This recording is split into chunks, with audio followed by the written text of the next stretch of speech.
Hey, welcome to Tape to Tape, powered by Ram, back-to-back winner of Motor Trend's Truck of the Year. I'm Ryan Dixon. I'm a writer for Sportsnet.ca. Joining me on the other line, as always, Sportsnet's NHL editor, Rory Boylan. Rory, what is up?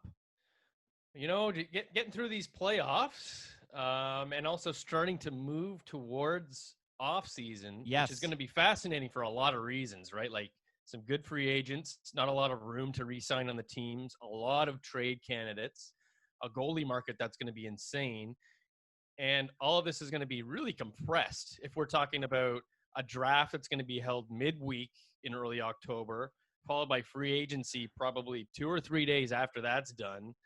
And then who knows after that what's going to happen, right? Canadian Thanksgiving just got a lot more interesting. I think I joked before, it used to be July 1 was literally a national holiday, but also a little bit in terms of people monitoring Twitter and Sportsnet.ca. Well, that'll be happening during Thanksgiving weekend this year, and we're going to dive into that.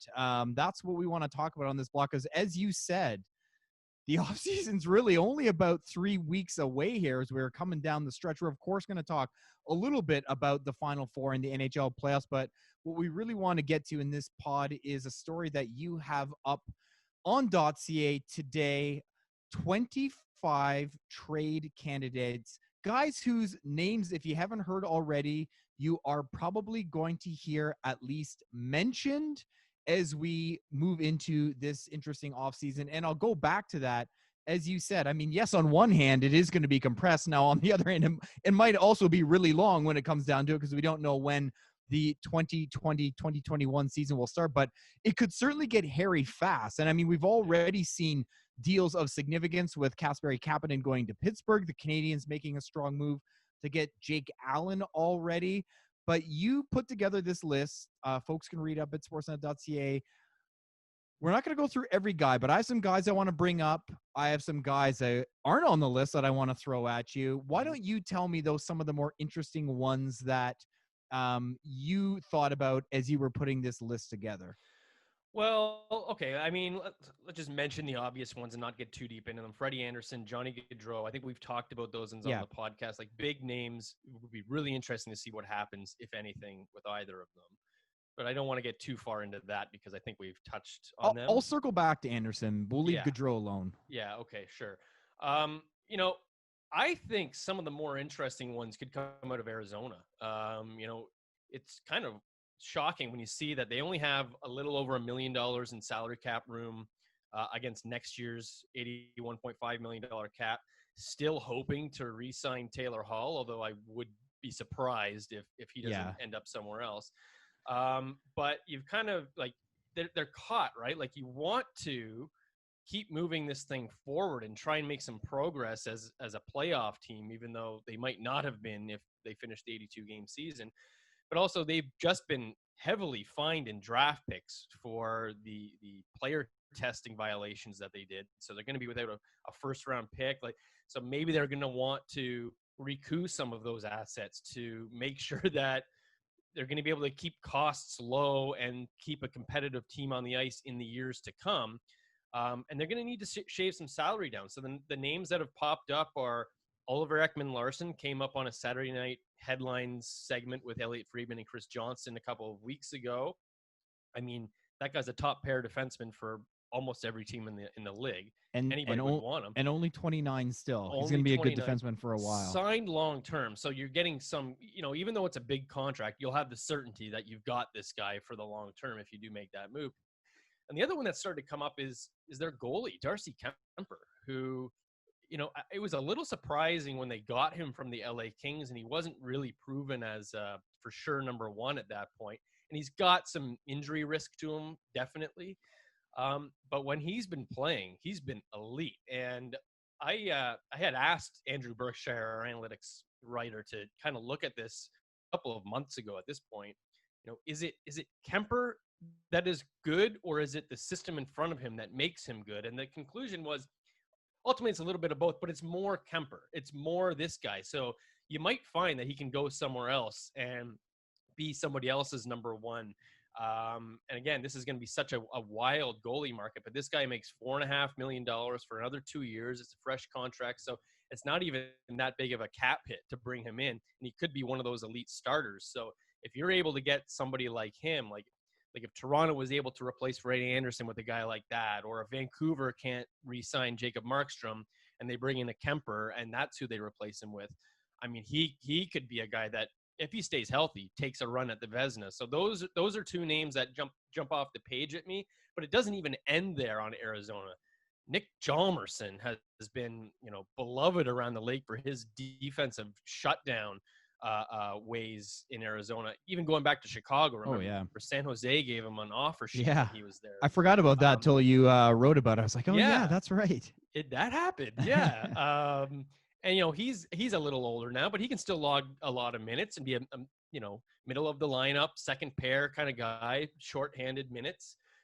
And there'd be a lot of value there. So there's a lot of those kind of guys. Alex Goligoski's another one, like a lot of blue liners that could be available on that Arizona Coyotes team. So I'm looking to see what they do, because they're just caught. Like, how much priority do they put on just trying to make next year's team better than what they did this year versus having to offset those lost draft picks and trying to make sure that they're going to be secure in the years to come?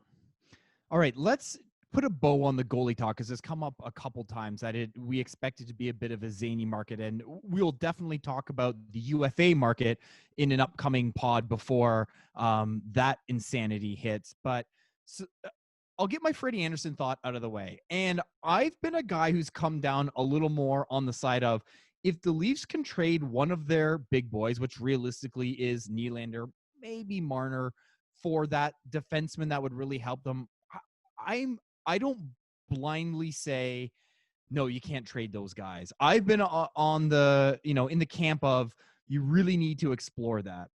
The Andersen thing, I don't get. I just think you're going to have a hard time doing better than an Andersen-Jack Campbell duo next year for a combined 6.6. And I don't know if this just comes down to he's let in too many stinkers in critical games, and that's fair. Like, I've also been in the camp that has said, I'll kind of believe it when I see it with this guy. And that goes back to the Ducks in terms of big moments. But that's also the kind of thing that can change in a hurry. He's been so good overall for them. I don't know. I just don't see. I mean, yes, okay, there's a lot of goalies in play, so I suppose there are scenarios where maybe they come out ahead. But to me, after all the uncertainty they went through trying to find a backup there in past years, to go into next season and saying, these are our two guys, we know Campbell can play 25 games, we should have a super rested Freddie. I just feel like that is their best option for the next year. I do too. I find it just how that would work, right? Like, how do you bring in Freddie Andersen's replacement while still holding Freddie Andersen, or after the fact? Like, first of all, you can't trade Freddie Andersen without knowing that you've got someone who's going to replace him, right? Whether it's a new number one, or whether it's someone who's going to be more of a split starter with Jack Campbell. And you can debate whether or not that puts you in a better position. I don't really think so. But Freddie Andersen has been so reliable in the regular season, and you need to get to the playoffs first. And he's been so consistent for them that's tough. And on the other hand, like, if you bring in Freddie Andersen's replacement before you trade Freddie Andersen, you have absolutely no leverage anymore in those trade talks. Yeah, because you have to move him, and everybody knows that you have to move him at that point. And it's a buyer's market. You're never going to be in a situation, I don't think, especially with Andersen going into the last year of his contract and being UFA after that, you're never going to be in a position that way where you're going to be able to hit a home run on a trade. So just how the order of things would work out. Like, I would think if you're going to trade Freddie Andersen, it's going to have to be in a deal where you get his replacement coming back, and it's not going to be off the free agent market. It's not easy for me to figure out the path there. And, part of it is that, look, like, a lot of their early season struggles had to do with they didn't have a backup for Freddie Andersen. Michael Hutchison was not very good for them in those games. It was like an automatic loss. Campbell was certainly a pretty big upgrade on that situation. And we barely saw the two of them together in the regular season before the COVID-19 shutdown hit. So I would think you'd want to give that one more shot, because your starter, again, very reliable, very consistent in the regular season. You know what you're going to get. And if you just lighten his workload a little bit, knowing that Jack Campbell can go in there for 30 games and be fine and shouldn't throw away losses.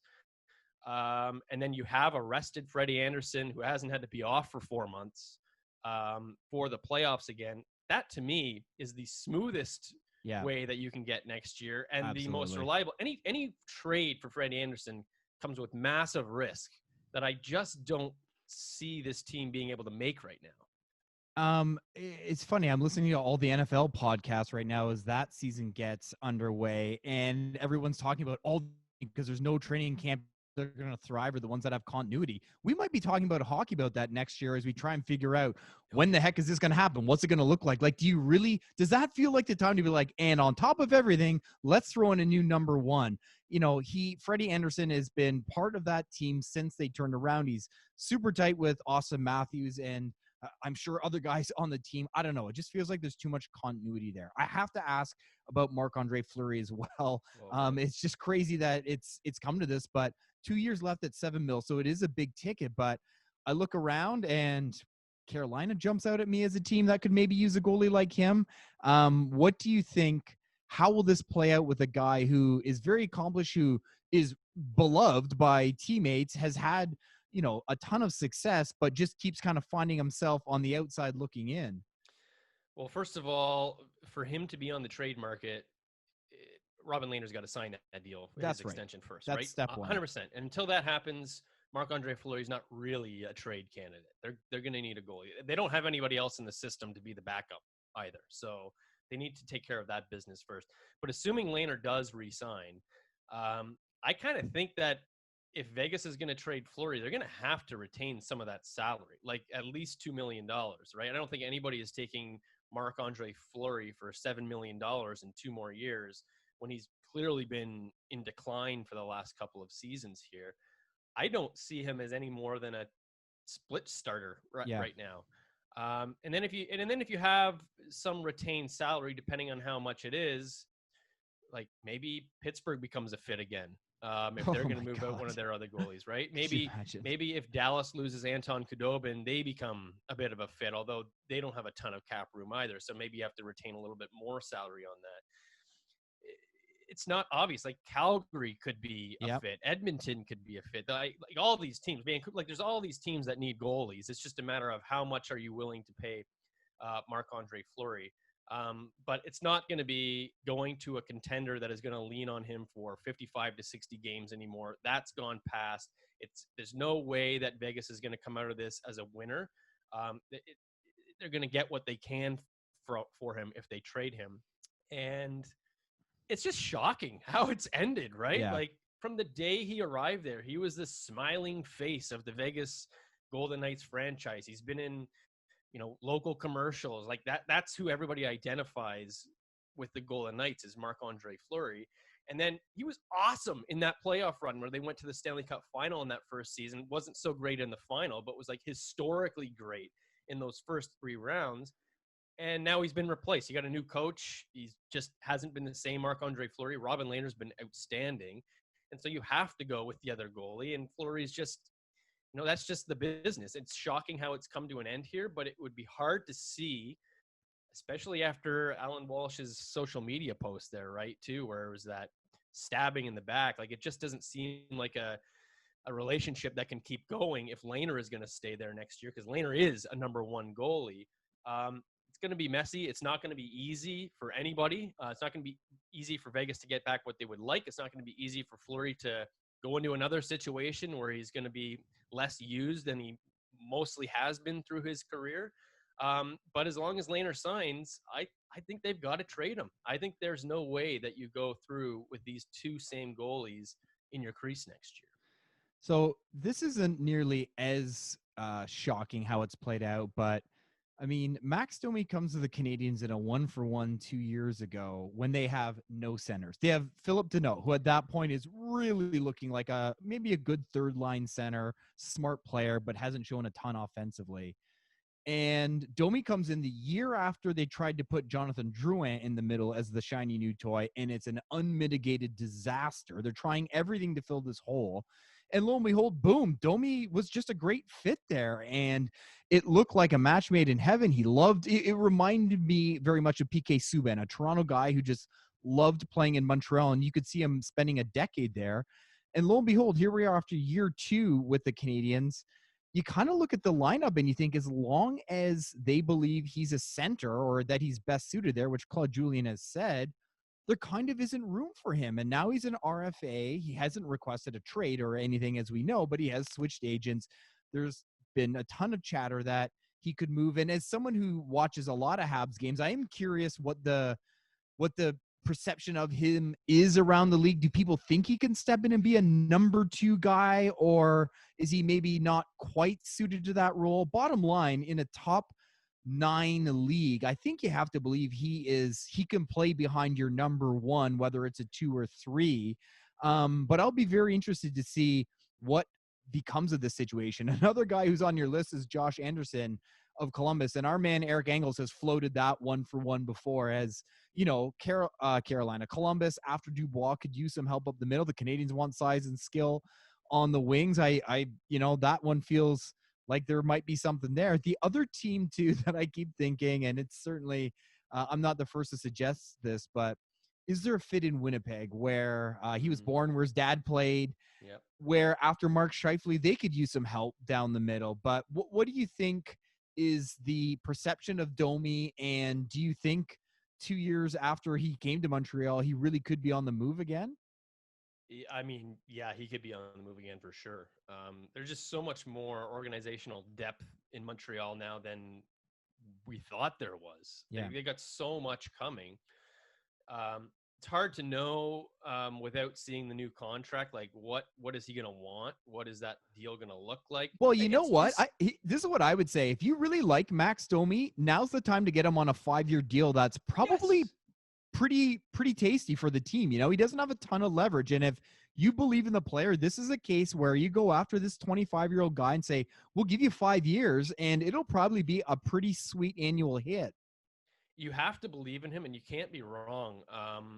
I think you might be able to get him at a pretty decent value in a trade right now if you really believe in him. But it's like he's just hard to kind of gauge. Like this year, you know, in the playoffs, he got the late start in training camp, right? He didn't come back right away. So there's an out there. Like maybe he just wasn't up to speed, and it takes a little time, and maybe there's a reason for that. But you know, he scored 44 points in the regular season after a 72-point season last year.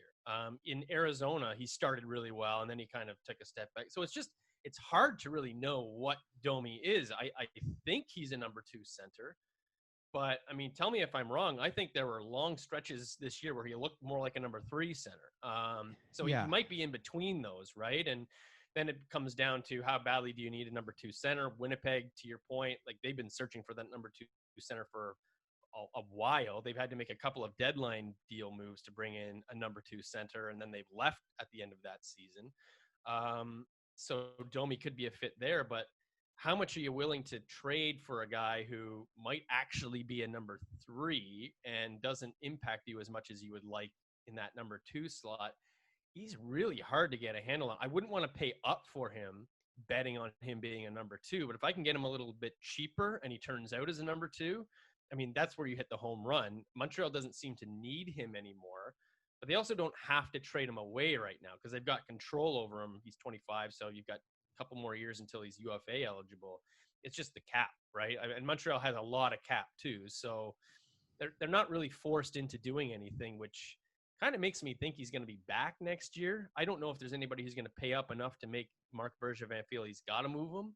But I might be wrong. It's just he's been inconsistent through most of his career, so it's hard to really gauge what his worth is. So speaking of Winnipeg, let me throw a name out there that was not on the list. Nick Ehlers was, but what about Laine? I mean, you spin around the internet, you see some things, you put 2 and 2 together. You do wonder if, dealing from a position of strength with scoring wingers with great forwards, they're going to have to pay him after this coming season. He's coming off the 2-year bridge deal. Would it have to be a home run return to consider moving Laine? What do you think?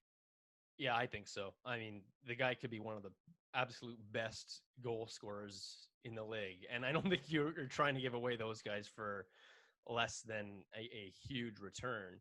I didn't have him on this list because I just think it's going to be a really hard offseason to make that kind of a move. And I don't think it's something that Winnipeg has to do right now. Like, they have bigger fish to fry. They've got to figure out that defense.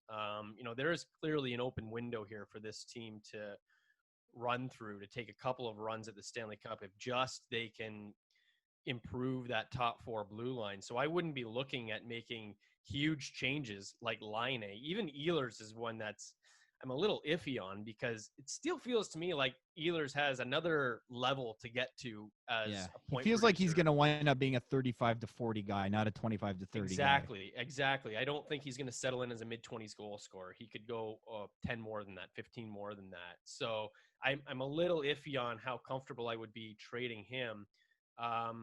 But again, and this goes back to Toronto too. Like, I don't think you should have to move out a Nylander or a Marner or a Line A to get a defenseman, really. I think you can try and move prospects or draft picks maybe to do something like that, which Winnipeg should be open to doing. Again, they should be trying to go all in and move for the Stanley Cup right now before Blake Wheeler falls off, or maybe Connor Hellebuck's just not as consistent year in and year out. Like, you want to go for this when you know your window is there, and it very obviously is for the Winnipeg Jets. So, I'm going to update this top 25 lists over the next couple of weeks as we get into the offseason, and maybe Line A will show up, but I just don't think this is the offseason that Winnipeg can do it. If you get through next year and it just hasn't worked out for the team, or the player has another down year, and then you've got to negotiate that RFA deal, maybe that's when you can move on from him. But I mean, he's going to be so important for how this team recovers next year. You've got to score goals, and it's hard for me to think that they can move him in an offseason where it's just going to be hard for a lot of teams to make any kind of trades. We'll close it on this. Don't sleep on PK Subban, who is on your list. If the Devils move him and eat some of that salary, I just have a hard time believing we've seen the last days of PK as a very useful right shot, hard-nosed defenseman in the NHL. Everything went wrong in New Jersey last year. He was a stud for Nashville that first year in the playoffs. A lot of hard miles. He's probably the kind of guy who will benefit from 10 months off, which is probably what he's going to end up with. And I think if you can get him for the 3 years left on his deal at a hit that comes in around 6 instead of around 9, I can see the stories already of the rejuvenated Subban rounding out someone's top 4. That is a low-risk move that I think a lot of teams should be sniffing around. 100%. I absolutely agree with that. Like, he's not going to be back to a Norris Trophy level anymore. Like, that's past, I think. I would be shocked if he got back up to that. But can he help your power play? Can he be a physical presence on your blue line? Can he log a lot of minutes? If PK Subban was on your second defense pair after being able to rest up the way he is, are you going to feel good about that at a $6 million cap hit? Absolutely. Yeah. And, it starts with New Jersey's got to retain a pretty significant portion of that cap hit. I think everybody agrees, but New Jersey can do that because all they're really in for, I think, is futures. They're still building. And again, New Jersey gave up like almost nothing to get PK Subban in the first place. So you're playing with house money here, where if you retain that salary and his value goes up again, you should probably be able to get one or two pretty good pieces for your future that the Devils would feel good about. They don't really need PK Subban. They're not going to be challenging anytime soon.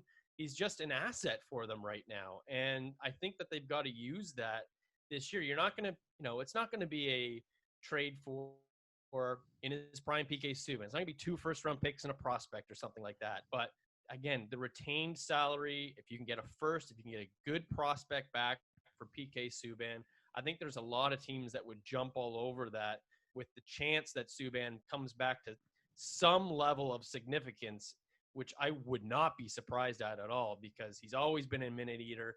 He's had back problems, which are a little concerning for sure. But like this downtime is going to do wonders for a lot of guys. He's one of them. And I just think he could explode again for some other team. A lot of teams that are looking to do well in the playoffs next year should be looking at PK coming up. We're going to talk about the team, specifically one team, Tampa Bay, that looks real good in these playoffs. Stick around. More to come on Tape to Tape. Hey, welcome back to Tape to Tape. Don't forget to check out the Sportsnet Fantasy Hockey Pool presented by Ram. Just go to sportsnet.ca/Ram. Your chance there to win up to $50K in cash prizes and the grand prize, a 2020 Ram 1500 or 2500. Sportsnet.ca/Ram. Anyone who picked a few Tampa Bay Lightning is feeling pretty good, Rory. Man, that team, we're coming off the night when they won Game 2 against the Islanders, and I'll say this, I'll bookend it this way. Their last tune-up game against Boston, when Hedman just turns on a nothing play and injures his ankle, you're just going, you know what, this team is cursed. We didn't know anything at that point about Stamkos. When Hedman left the ice that day, you really didn't know what was going to happen. Thankfully, he's been able to play. And then you go up to last night, and when you start winning games like that, when the Islanders played Islander hockey to even that series, and Tampa ends up getting a tying goal on what should have been an icing, or should not have been an icing, excuse me. And then Kucherov gets the winner with 7 seconds left after Palat misses a golden chance.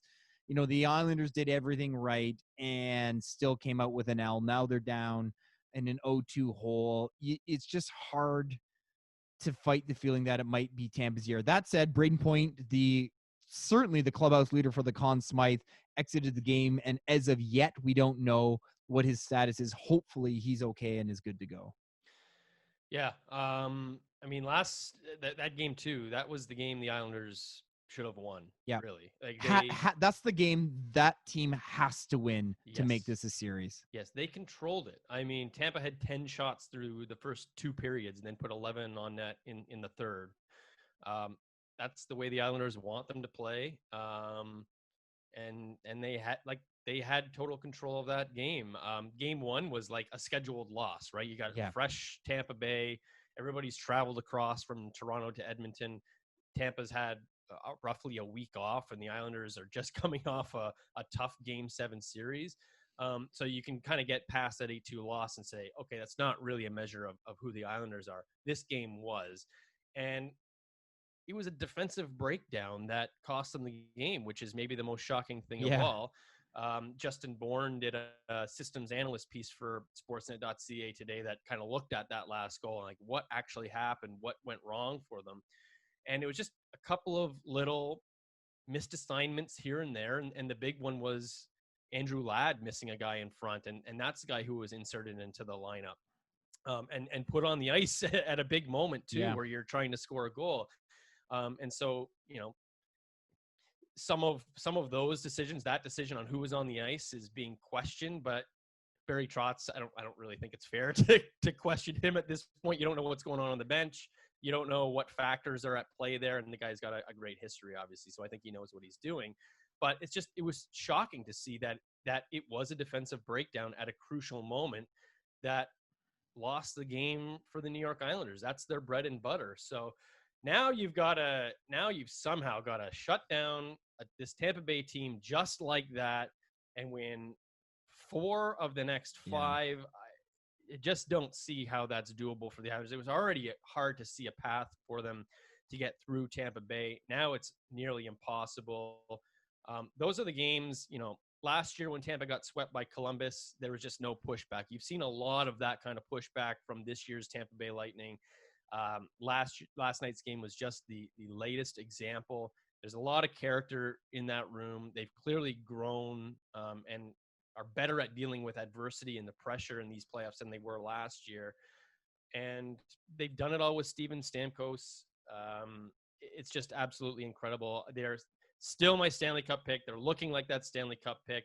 I think Vegas is looking really dangerous on the other side too. So that's going to be really interesting. When you get to the next round, I think you're probably dealing with a better defensive team in Dallas or just a better all-around team in Vegas than you're currently seeing with the New York Islanders. So the stiffest test is still ahead for the Tampa Bay Lightning. But I mean, if you can fight through New York's best defensive games the way Tampa Bay did in Game 2 and come out on top, I mean, you can't ask for anything more. You can't look better than that as a Stanley Cup team. And they certainly do seem like this is the year they're finally going to take that step and really break through. Well, Point and Kucherov and obviously Hedman have been leading the way, but I mean, Kevin Shattenkirk, like, you know, a guy basically left for dead, he's been fantastic for them. And up front, they are getting big contributions from that middle class with Palat and Gord. I mean, the newcomers too are in the mix, right? Blake Coleman has had a couple goals. Barclay Goodrow in the mix for the wrong reasons in the game against the Islanders. But, you know, that this team needed to get grittier and tougher, and the ads seemed to be helping, and the guys they were counting on to support the big boys are doing their job. Yeah, I think that's the biggest difference between this team and last year's team that maybe doesn't get talked about enough. Like, I think a lot of people still think of Tampa Bay as, you know, kind of like Toronto-ish, like all skill. They're just going to win on offense. And if the offense dries up, then good luck kind of thing. But there's a lot more, like Pat Maroon is another kind of guy. Like, there's a lot more of that kind of sandpapery size, tough along the boards, tough in the corners, tough on the puck kind of presence than there are on a team like Toronto. They play you differently than they did last year. There is that pushback that they didn't have. Like, they made changes to this roster in the offseason and at the trade deadline that clearly had that in mind, that they needed to be a little bit tougher than they were last year. And it's worked just absolutely splendidly. You know, some people were wondering why Julien Brisebois was a GM of the Year finalist when basically, you know, you look at the top part of this roster and you think, well, he just didn't mess up what Steve Yzerman put in place. But it's not just that. Like, he took what Steve Yzerman left and complemented it with those last little side pieces that were just missing, the Colemans and the Maroons and all these guys we've talked about. And he identified the right ones. These guys have been really impactful for them in the playoffs. And so that's where I think he isn't undeserving of that GM of the Year finalist nod. Because like it's one thing to take a team this far. It's another to really get specific about what is missing when you're that close and you just can't get over the hump, and then correctly bringing in those players. And he's done that. So now the team, they didn't have a lot of weakness before. I don't know if they have one at all right now. So if they win the cup without Stamkos, is Brisebois' next move to talk to him about waiving that no move and say, I can clear $8 million off the books by trading Stamkos? Or have I lost my mind here? I mean, I wouldn't. Tampa Bay is really interesting because, A, they can't make trades right now because they're still playing, right? Yeah. But they've got to do something because they're right up against the cap. And Mikhail Sergachev and Anthony Cirelli are sitting there as RFAs, and you can't afford both of them. You might not be able to afford Cirelli at all right now with the little cap space they've got. So you do have to clear out room. So do you ask a guy like Stamkos to waive? Or do you look at a guy like Alex Killorn, who was on my top 25 trade candidates list, as a guy who is moving from a no movement clause to a modified no trade, where I think it's a list of 16 teams he has to provide the team that he can't be traded to. So that basically leaves half the league that he could be moved to. There's a lot of guys, Tyler Johnson, like there's a lot of forwards on that team that do have full no move protection. So it's not easy to figure out a way. It's basically either Killorn or you do ask one of those guys to waive. Can you imagine asking Steven Stamkos to waive like the first overall draft pick, seeing Stamkos, all that stuff, and it ends because you win a cup without him in your lineup? That's how much better could you be? Yeah. I mean, I wrote about Tampa on the eve of the playoffs. I really feel like Stamkos has sneaky become that win it for this guy. And sure. I would love it if he got into the lineup for the final if Tampa indeed does get there. Yeah, that wouldn't be a cup of coffee I'd want to have with the guy who's the face of the franchise. He could have tested free. Like, remember, that's right. That was before John Tavares signed in Toronto. There's a lot of speculation he could go to Toronto, and he didn't make it to July 1st before signing. So to then ask him to waive, that would be a tough convo. If you want further confirmation, time flies. He's halfway through that 8-year deal that he signed on that day, Rory. We are getting old. All right. The next time you hear from us, realistically, it'll be Stanley Cup preview time. We're working through the Final Four here, so make sure you check back for that. Get on sportsnet.ca. Follow everything we're doing on hockey, not just hockey. The Raptors, oh, man, thrilling stuff going on with them. The Blue Jays tracking an MLB playoff spot. So lots going on in the world of sports and .ca. Thanks so much, as always, to Rory for joining me. Thanks to our producers, Mike Tassoni and Michael Mayers. And check back soon for more glass rattling hockey action on Tape to Tape.